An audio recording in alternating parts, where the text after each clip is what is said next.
Hello mga goodizens! Alam ko marami tayong pinagkakabalahan pero saglit lang ha. Pag-usapan natin itong bagong uso sa bansa, Pogo. Hindi ito bagong laro sa phone na papatay ng oras mo. Pero parang ganun na rin. Bakit? Kasi sa Pogo, malaki ang taya at hindi lang pera, pati na rin ang kinabukasan ng bansa. Ready na ba kayong sumugal sa usapang ito? Let's go! So ano nga ba ang Pogo? Para sa mga hindi pa familiar, Pogo stands for Philippine Offshore Gaming Operations. Parang online casino pero ang players ay mga foreigners. Sila ang naglalaro, tayo ang kumikita. O dapat ganun, di ba? Pero teka goodizens, bakit nga ba naglipa na ang Pogo dito sa atin? Simple lang, mas relaxed ang regulations dito. Kaya swak para sa mga gaming companies. Win-win ika nga. Pero bago tayo maging judgmental, let's look at the bright side muna.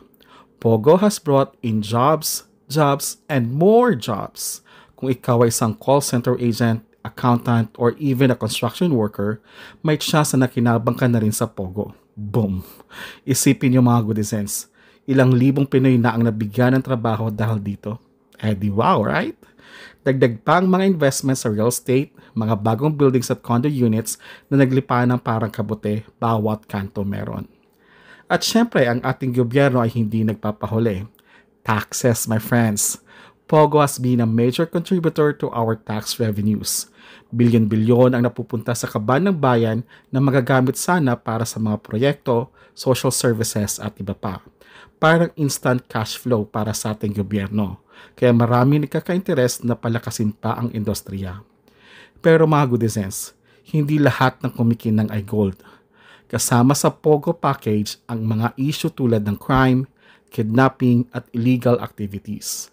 Ang mga krimen na ito, kahit hindi na direktang nararanasan ng lahat, ay may epekto sa peace and order ng bansa. Alam niyo yung tipong may mga balita kang marinig na parang eksena sa action movie, pero dito nangyayari sa Pilipinas? Nakakatakot, di ba? May mga reports pa nga na mahirap i-monitor ang Pogo operations dahil sa iba't ibang loopholes sa regulations. At hindi lang crime ang issue dito. Nakaka-apekto rin ang Pogo sa ating social fabric. Marami ang nagsasabi na ang pagdami ng mga foreign workers na pumapasok sa bansa dahil sa Pogo ay nagdudulot ng pressure sa ating mga local communities.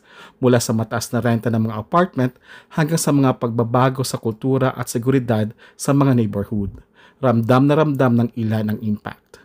Ang tanong, okay lang ba ito sa inyo, goodizens? Siyempre, sa bawat issue, may iba't ibang pananaw. May mga nagsasabi, ano bago di? Dagdag kita na nga reklamo pa? Tama nga naman, lalo na kung ikaw ay direktang nakikinabang sa Pogo industry. Pero sa kabilang banda, meron din naman, bakit natin pinapayagan itong maraming gulo ang dala? At yan ang mga tao na concerned sa long-term effects sa bansa. Parang love-hate relationship nga, di ba? Kayo goodizens, anong sa inyo? Sa totoo lang goodizens, ang Pogo ay isang classic case ng double-edged sword. Kailangan ng balance. Yes, we need the jobs, the income, and the investments. Pero hindi pwedeng isakripisyo ang peace and order, pati na rin ang ating kultura at values. Importante ang kita, pero dapat masiguro rin na safe at maayos ang ating komunidad. Kaya ano ba talaga? Pogo, solusyon o karagdagang problema?